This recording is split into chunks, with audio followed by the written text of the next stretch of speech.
Published, 11:06 Eastern Daylight Saving Time, the 17th of March 2018. Updated, 11:28 Eastern Daylight Saving Time, the 17th of March 2018. Fulham's highly impressive unbeaten run has now reached historic proportions, but there was little satisfaction to be had here.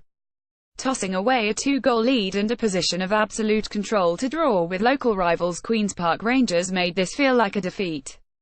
It's certainly a result that will lengthen the odds on Fulham overhauling Cardiff City to take second place and the straightforward route back to the Premier League.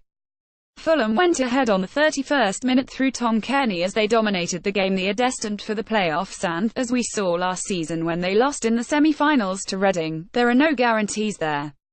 Goals from Tom Cairney and Lucas Piazon gave dominant Fulham an iron grip on this West London derby entering stoppage time at the end of the first half. But they zoned out to allow Massimo Luango to halve the deficit in stoppage time, and that was the confidence boost QPR required. The superior side after the break, they equalised through Pavel Wsolek following an horrendous defensive lapse by Denis Odoi. The fact that dropping of 2 important points was self-inflicted made it even harder to take, and such was Fulham's slipshod second half. They almost lost it late on. Nonetheless, this was a club record 16th match unbeaten in the Championship and only the 4th draw within that sequence. It is this magnificent run of form that has propelled Fulham into the promotion mix, and it lives on.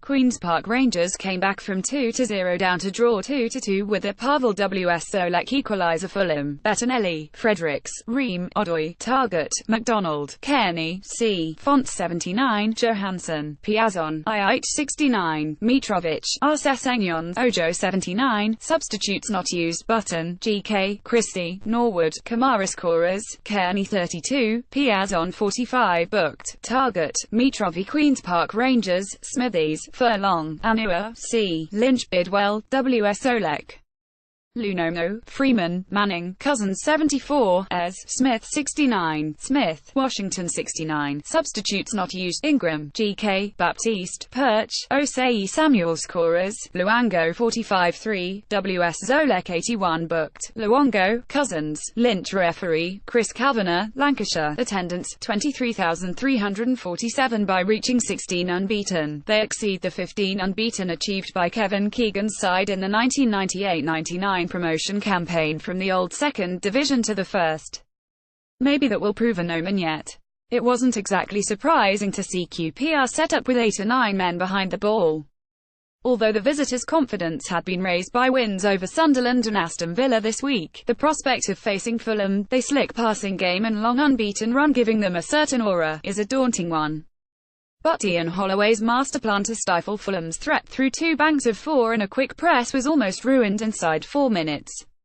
When Alex Smithies pushed out Cairney's effort, Ryan Sessegnon was on hand to tap home the rebound, only to be flagged offside. Correctly, as the replays showed. Fulham grew more and more into their familiar passing rhythm as the first half wore on and the chances eventually started to arrive.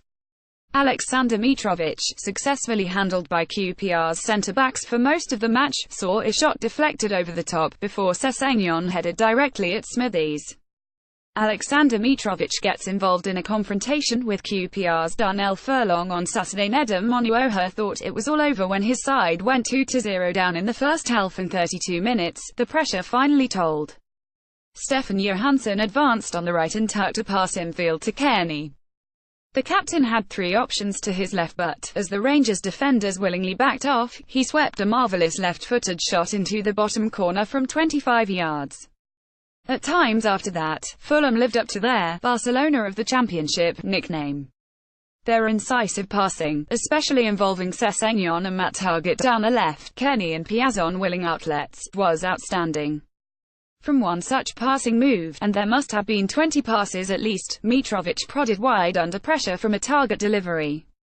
They second arrived on the stroke of half-time and from another nice passing move, this time on the right. Kevin McDonald slipped a through pass into Ryan Fredericks, who surged into space behind Jake Bidwell and cut back. Sessegnon, with superb presence of mind, teed up Piazon to sweep the ball home. Ian Holloway celebrates after his QPR side grabbed an equaliser in the 80th minute. Fulham extended their run to 16 unbeaten, but the result will feel like a defeat. Still, there hadn't been much going forward from Rangers, for whom Matt Smith was a largely redundant target man in the first half. The one chance came when Target's cross-field pass landed straight at the feet of W.S. Zolek, his eventual shot forcing Marcus Bettinelli into action for the first time. Yet deep into stoppage time, with Fulham switching off after their second goal, Rangers grabbed a lifeline. A Luke Freeman free kick some 35 yards from goal was knocked down by Smith, and there was Luango to control with his head, slam home and reignite the contest. Remarkably, that was the first goal Fulham had conceded at home in the Championship since January 2, a run of 9 hours and 3 minutes. As the snow swirled, the second half was a far more even and scrappy affair. There was a greater confidence about Rangers, and the large contingent of fans in the Putney end responded. Fulham even started to make errors defensively. A loose clearance allowed Luango to play Smith into the clear inside the area, with Bettinelli racing out to make a crucial block. There was a minute's silence for former Fulham player Stan Brown before kick-off. More and more passes went astray for the hosts, and QPR sensed their opportunity, every forward thrust adding to the tension inside the ground. Freeman looked certain to score from just a few yards out, but Odoi managed to stick out a foot and block.